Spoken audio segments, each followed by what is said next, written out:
some people who are interested in knowing a little bit more about her work, and I realize that you've never met her yet, but I need to kind of make arrangements for that lunch. So if you're interested in joining and getting to know Anna a little bit more, please let me know so I can add you to the list. We are now in week 3 of a 4-part series in which we've been talking about Acts chapter 1, verse 8. Acts 1:8, so we're actually preaching 4 weeks out of one Bible verse. Imagine if we decided to preach through the Bible that way. We'd never get done. But in Acts chapter 1, verse 8, Jesus, as he's about, why is this thing so low? Maybe I've just gotten taller.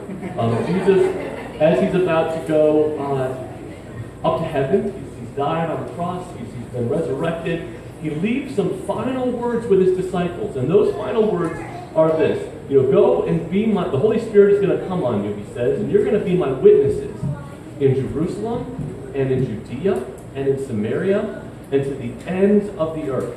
And so each week we've talked about what that means what it means to be a witness in each of those locations, Jerusalem, Judea, Samaria, to the ends of the earth. And obviously, I don't think God calls every one of us to travel to Jerusalem, but what does it mean for us? So we talked about being a witness in our hometown, and then last week, in the region that God has put us in.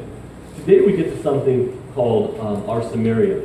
And in particular, last week we spent a fair amount of time discussing that being a witness doesn't mean that we have all the answers, or that we can articulate perfectly amazing theological truths. It simply means telling the stories of Christ that he's done for us. Being able to tell someone, you know what God has done in my life, I'd love to share that with you. Doesn't have to be weird, doesn't have to be scary. It's just like if you witness something amazing, a funny story happens to you, or you see an accident take place, you want to tell someone what you saw, right?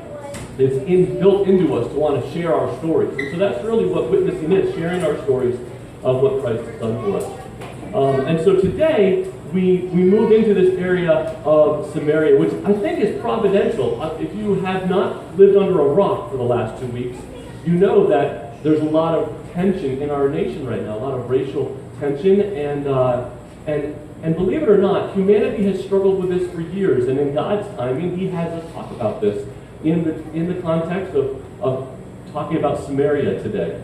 And so maybe you've been wondering, what do you do? Do you make a statement? Do you make a Facebook post? How do you respond to this? And so hopefully we can get to some heart level stuff today in our lives that maybe will bring some answers to this. Okay? So before I can really build out what's about to take place, we're going to actually go to the book of John. So if you have a Bible, you can open it up to John chapter 4, where Jesus interacts with a woman from Samaria. But before we do that, I want to show you this map.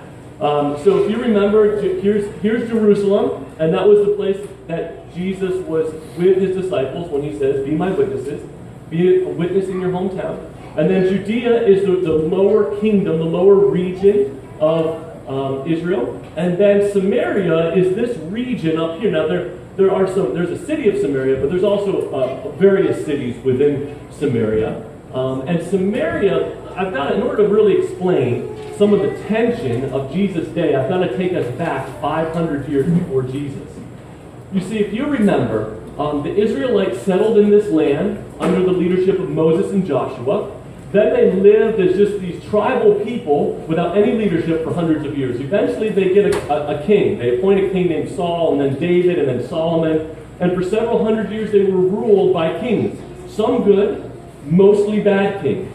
And during that time, what happened is that Israel split into two nations. You had the southern kingdom and you had the northern kingdom. All right, and Samaria was the kind of like the outpost. It was the capital of the northern kingdom, while Jerusalem was the capital of the southern kingdom.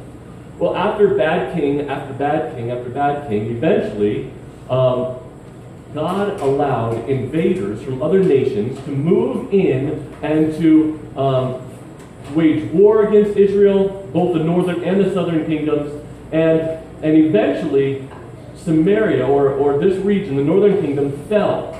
In fact, if you read in 2 Kings 17, the king of Assyria moves in and exiles many of the people of Israel. Now, what he does is fascinating. So the king of Assyria moves in, Nobody's beaten the southern kingdom yet, just the northern kingdom. And the king of Assyria not only conquers Samaria and the northern kingdom, he doesn't just win the battle and then leave a couple of rulers to rule over the people.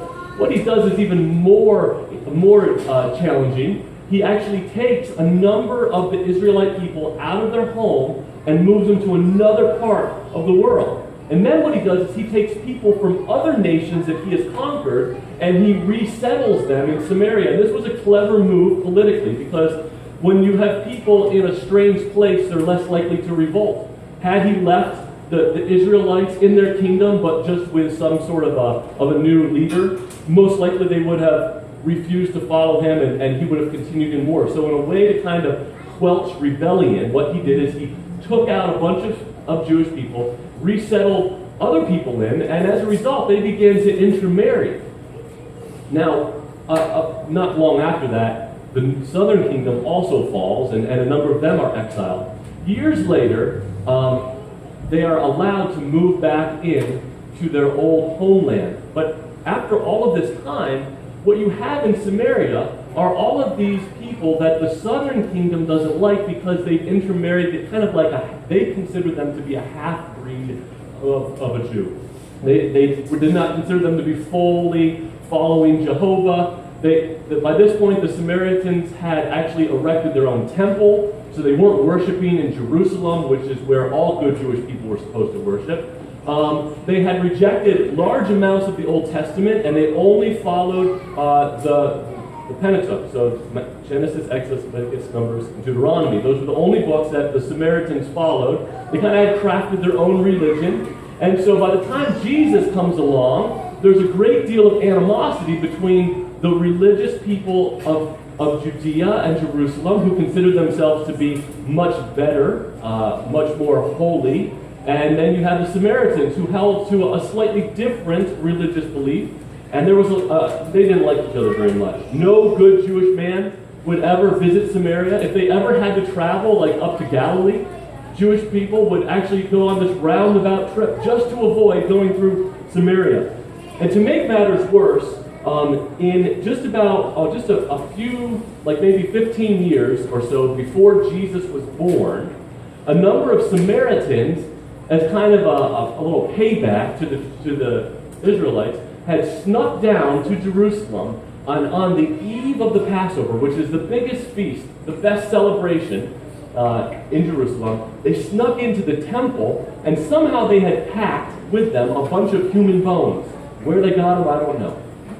And they scattered all of these bones across the temple, which made the temple ceremonially unclean and forced people of Jerusalem to actually cancel Passover. And history moves very slowly back then. And so this was a deep wound. And the Israelites had not forgotten this. They really hated the Samaritans. And so this is the kind of the culture that Jesus is born into, all right? And so Jesus, what we're about to read, is that Jesus has been hanging out in Jerusalem, and now he decides to travel to Galilee.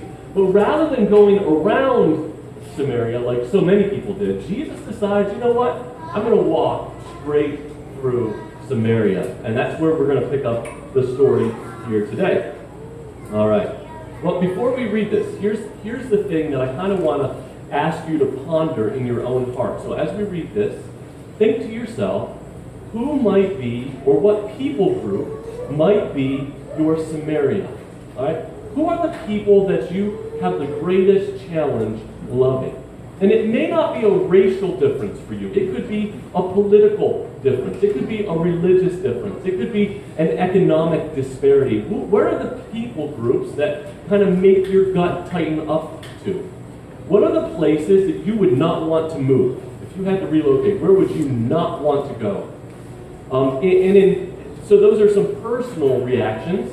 And then in a bigger level, we need to think to ourselves, what are the regional places that there might be some hostility? Because for most of us, within a tank of gas, we can drive to a place where there is significant, all right, hostility between classes or races of people. All right, where are the places that Satan has kind of set up some some signs that say, go away, you are not welcome here, we don't like you, you don't like us, let's leave it that way. So let's think about it in the big picture, and also let's think about it in our own hearts. Who are the people groups that we have trouble loving? All right, so here's what we find in John chapter 4. We're going to read 9 verses here. Now when Jesus learned that the Pharisees had heard that Jesus was making and baptizing more disciples than John, although Jesus himself did not baptize, but only his disciples, he left Judea and departed again for Galilee. And he had to pass through Samaria.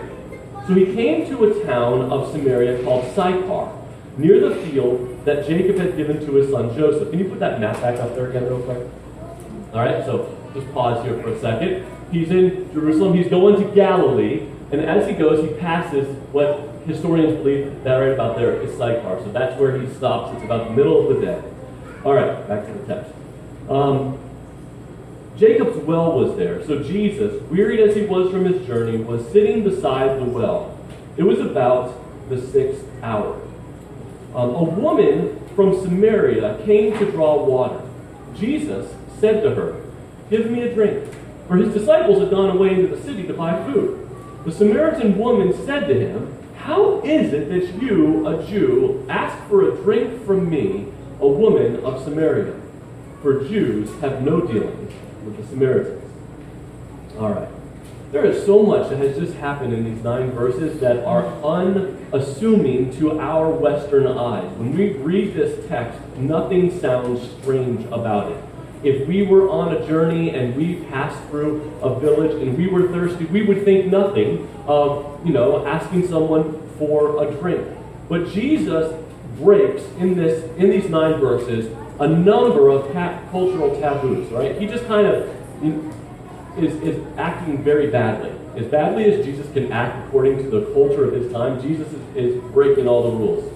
Already he's broken the rule that a good Jewish man would not travel through Sychar, he would go around Sychar. But if in the event he did have to visit a Samaritan town, a good Jewish man would never, ever speak to a Samaritan woman, let alone any woman. In this, you ladies can be so grateful you were not alive during the time of Christ, because you were so poorly treated. Women were put. They were not allowed to vote. They had no voice. They couldn't. They were often divorced by their husbands. They had no political right to or legal right to divorce their husbands. They couldn't bear witness in the court of law.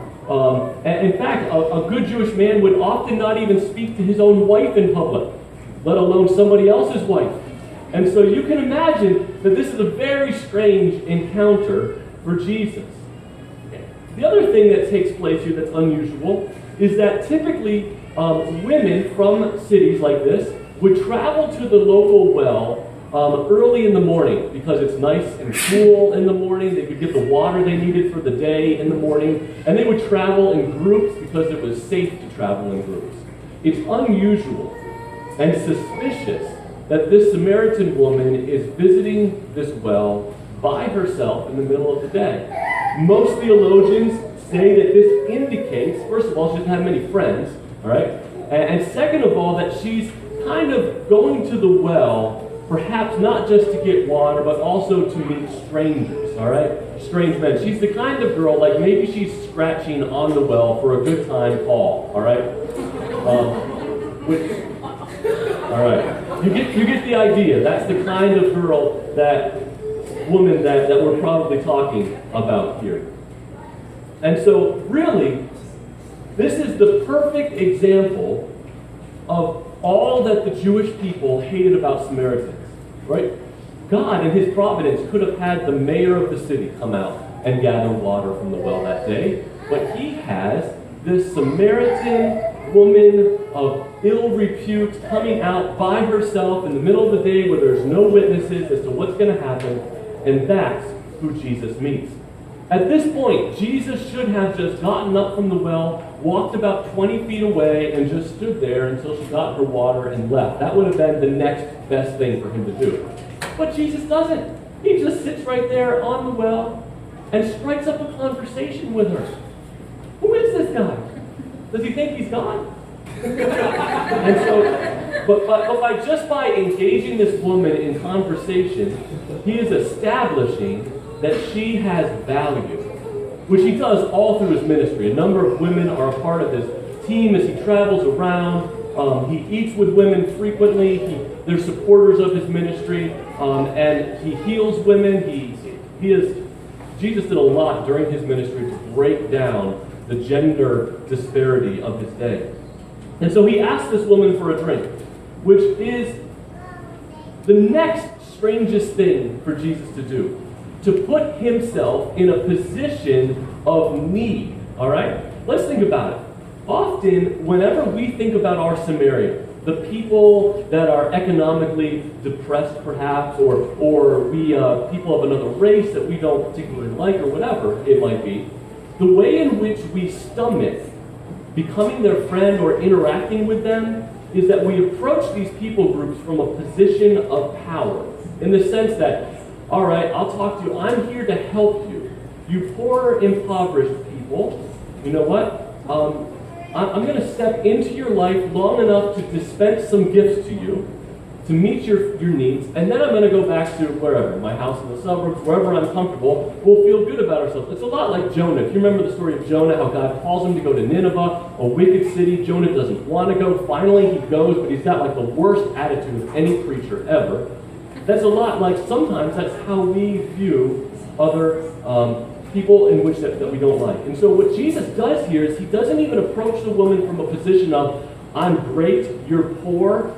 He says to her, he puts himself in need of the person that he's coming to serve. The woman's dignity is now affirmed by being asked to help Jesus out of her available resources. An old theologian named Daniel Niles says this. I think it's an interesting quote. He says, and do we have the quote in there? Yeah. All right. He says this: the only way to build love between two people or two groups of people is to be so related to each other as to stand in need of each other. The Christian community must serve. It must also be in a position where it needs to be served. And that, as I just thought about that, how often do we go to people and ask them to pray for us? But now would just be a simple way to open up to people that perhaps are fellow Christians but are different from us, and say, you know what, I'm in need of your prayers, I'm in need of your love. Maybe not a financial need, but a spiritual need.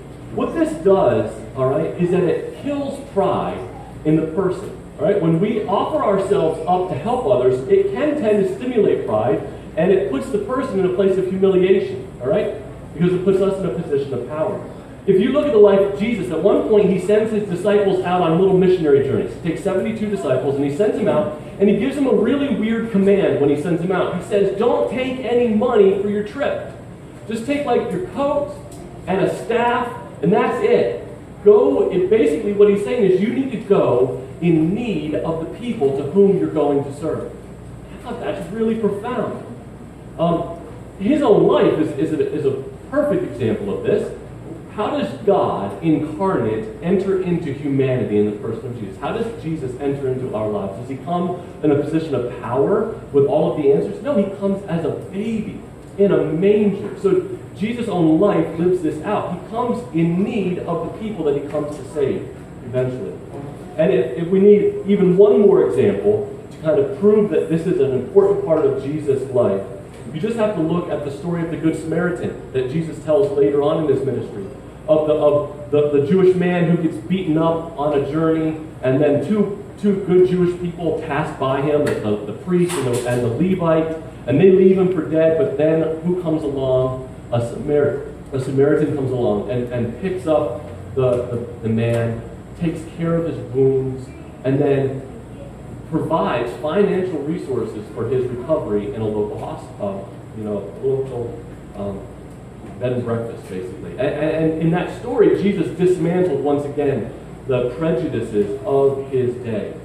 You know what? I think as I thought of this, one of the best ways, because I can convince myself that I don't have people or groups of individuals in my life that I wrestle with loving. But here's a question to ask yourself. If you found yourself in need, you found yourself in a car accident or in just a place of extreme need, who is the last person you would want to come rescue you?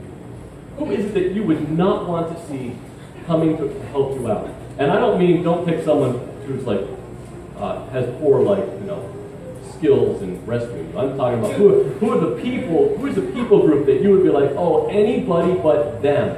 Why did they have to be the one who helps me out? Those people that kind of come to mind. Those are the people that God calls us to love. All right, let's move on here. Jesus makes this conversation really interesting here in verses 10 to 15. The woman has just asked him, why are you talking to me? You're a Jewish man, I'm a woman of Samaria. This is weird. And Jesus answered her, if you knew the gift of God and who it is that is saying to you, give me a drink, you would have asked him and he would have given you living water. The woman said to him, sir, you have nothing to draw water with, and the well is deep. Where do you get that living water? Are you greater than our father Jacob? Well, he gave us the well and drank from it himself, as did his sons and his livestock. Jesus said to her, everyone who drinks of this water will be thirsty again. But whoever drinks of the water that I will give him will never be thirsty again. The water that I will give to him will become in him a spring of water welling up to eternal life. The woman said to him, sir, give me this water so that I will not be thirsty or have to come here to draw water. All right. It's fascinating in this story that the woman gives Jesus a little bit of she gets a little snarky with him. All right. He says, I would have given you wonderful water to drink. Of course, Jesus is speaking of spiritual life. The woman's not quite on his same plane yet. She thinks he's talking about real water. And she gets a little smart with him, and she says, sir, how are you going to do this? Are you greater than our father Jacob? Well, the answer to that is actually yes, he is. But she doesn't know that he's the Messiah, all right? She's standing in her place of cultural defense. She knows that Jewish people think poorly on Samaritans. And the Samaritans have their own kind of identity. And she's saying, listen, our father Jacob gave us this well. Do you think you're better than him? Which I think is interesting. That, oftentimes if we just make one small effort towards the people that we don't really like, and they kind of give us a bad response, we throw up our hands. Fine, I tried. You know what? I gave it my best shot, and they didn't want my help. Well, they deserve what's coming to them, right? Jesus could have just walked away and like, sorry, lady, I tried, But he doesn't. He doesn't walk away. And that's important for us to realize that even if, in our attempts to love those who there is tension, all right, it may not go well the first time, but that doesn't mean that we quit trying. In fact, Jesus deems this woman worthy of a theological conversation, which continues to elevate her position. You know what it's like to be asked your opinion about something. It kind of makes you feel good. People really care about what you think. And so Jesus doesn't say, lady, go back to your city. You know what? You don't know what you're talking about. I'm a rabbi. I'm a good teacher. You're just this low-life Samaritan woman. But instead, he just continues to have this back and forth theological conversation with her. Until, we get to verse 16. And in verse 16, things get a little strange. All right, so the lady has just said, Jesus, would you give me some of this water, this magic water, that I won't ever be thirsty again? Jesus said to her, go call your husband and come here. It's a weird thing to say, right? And the woman answered him, I have no husband. Jesus said to her, you are right in saying, I have no husband. For you have had 5 husbands, and the one you now have is not your husband. What you have said is true. Now, at this point in the story, if we're following along, maybe at this point we're thinking Jesus is establishing some good rapport here. Maybe this lady will slowly open up her life to the message of Jesus and things will go good. We certainly don't want Jesus to go there. Like, this lady's never going to come back to church, Jesus, if you talk like this to her. All right? Don't talk about her areas of her life that are sinful or wounds. Jesus isn't really interested in water. He's interested in this lady's heart. And the quickest way to her heart is through a wound. All right? The quickest way to her heart is through a wound. So there's a couple of wounds here. First of all, we've already established that she's probably kind of a woman of loose morals. She's not only has she had several husbands, but she's also living with a man. She's at the well in the middle of the day by herself. But remember, she's living in a society in which A woman cannot divorce a man, which means that 5 men have divorced her. 5 men have rejected her in her life already. Imagine the emotional wounds that causes in an individual. All right? We would be foolish to neglect the fact that this woman has been treated very poorly in her life. This doesn't excuse away for her behavior, as Jesus points out very clearly, but Jesus, when we read this, let's not jump immediately to her sin. Let's also jump to the fact that she has been a woman with deep wounds. All right? Christian, we will never find freedom in our lives until we acknowledge our wounds. All right? If you ever wonder why you find yourself in a pattern of sin in your life, constantly repeating the same mistakes, constantly facing hatred towards a people group or wrestling with prejudice in your life, ever wondering why you just can't break out of a sin pattern, perhaps you're ignoring your wounds, both the sin areas of your life as well as the wounds that you received from others. I think just a personal application is to let Jesus address your wounds. On a big level, all right? Let's face the fact that in our own country, racial healing can never happen until, like Jesus tells us, we acknowledge both the wounds that we have received and the wounds that we have dealt to others. Ignoring things never makes them better. Well, guess what? This lady doesn't want to talk about her 5 husbands and her live-in boyfriend right now. That makes her very uncomfortable, and so she does what all of us do well when the light of the gospel shines on a place in our lives we don't want Jesus to talk about. What she does is she deflects. And so Jesus has just pointed out an area to her, and in verse 19, she says, "Sir, I perceive that you are a prophet." Great observation. This is where she tries to really divert it. Where she pulls this, I don't know. Our fathers worshipped on this mountain, but you say that Jerusalem is the place where our people ought to worship. Talk about trying to really change the subject really fast. So while you're talking about my 5 husbands and my boyfriend, where do you think we should go to church? Should we go to church in Jerusalem, or should we go to church here on this mountain? All right?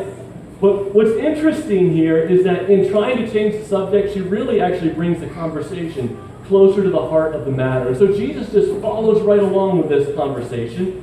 And in verse 21 to 24, he pretty much says to her, "Lady, it's not a matter of where we worship, it's a matter of who we worship." And I just want to skip down to verses 25 to 26 here, because in these verses, Jesus does something completely profound here. In verses 25 to 26, it says, "The woman said to him, 'I know that Messiah is coming, he who is called Christ.'" So she has a background, a theological background where she's anticipating the Messiah. "When he comes, he will tell us all things." Jesus said to her, "I who speak to you am he." This is the first place in the book of John that we read that Jesus has publicly revealed himself to anyone as the Messiah. Can you pick a worse public witness for your first time of telling someone that you're the Son of God? This Samaritan woman by herself in the middle of the day, by a well, woman who has a poor reputation, who is going to believe her, right? And yet, Jesus doesn't care. He's more concerned with the woman and her heart than he is with his own reputation. In this story, Jesus' priorities are clearly on display. It's obvious what he does care about and what he doesn't care about. What he does care about are women and Samaritans and sinners. That's what he cares about. What he doesn't care about is what his disciples think about him, what the religious leaders of his day think about him, what his hometown is going to think about him. It doesn't even seem to cross his mind the fact that this looks very bad, Jesus. The more I read Jesus' life, the more I fall in love with him, right? Well, what happens here, I'm just going to tell you what happens, you can read this later, is the woman goes back to her village, says to everyone, "Guys, you've got to come meet this man. He told me everything I've ever done. He's amazing. You've got to come." They invite Jesus into their town, and he stays there 2 days, talking to them about the kingdom of God, and it says that many of the Samaritan people came to know Jesus. and followed his way during that time. I can only imagine that his disciples were so uncomfortable. They must have just been squirming. If you read on, his disciples come back to the well while he's talking to the lady, and they don't know what to do. Like, do we like tell the lady to go home? Do we like throw her down the well? I don't know what we should do here. And what Jesus says to them in that moment is really interesting. He says, guys, there's a big harvest out there. There's a big harvest of souls. And I can only imagine that he's laying the groundwork for the fact that someday his own disciples were going to take his message to people in Samaria and around the whole world. So by the time Jesus actually ascends to heaven and gives this command to his disciples, they shouldn't have been surprised. His own life was one in which he loved people who were different from him, in which he broke down racial and cultural barriers in order to share the message of the gospel. And so my prayer for the Commonplace is that we would do the same thing. On a personal level, that we would allow God to break through the barriers of our own lives, to reach across to people that perhaps we struggle to love. I'm going to ask the worship team to come on up at this time. And to be like Jesus in the end. All right? In fact, I'm just going to ask you to close your eyes here this morning as we pray together. And maybe in this time, just ask the Lord to bring to your mind the people, the groups of people. Maybe it's a family. Maybe it's it's an employer. Maybe it's a race. Maybe it's an ethnicity. Maybe it's an economic issue. Who are the people that you have the most trouble loving? Ask Jesus to bring that name to your life, to your mind. And now, would you also ask him to reveal any wounds in your life that would cause you to feel that way? Ask him to heal those places. If you've wounded others, ask him to forgive you of those wounds that you've caused others. I pray that, Father, I pray that you would cause the Commonplace to be a people who don't just say nice things or make statements about things, but people who live out these things. To recognize that your call to forgive and to reach across barriers extends to all kinds of flames, all kinds of people, Lord. You know in particular who our Samaria is in our own lives individually. And I pray that you would give us the grace and the humility to approach those people, to go to them not in a position of power, but of humility, and that you would do a healing work in our lives, in our church, in our town, in our nation. This has to come from you, Lord. Only you have the power to do this. And so together we pray this in Jesus' name. Amen.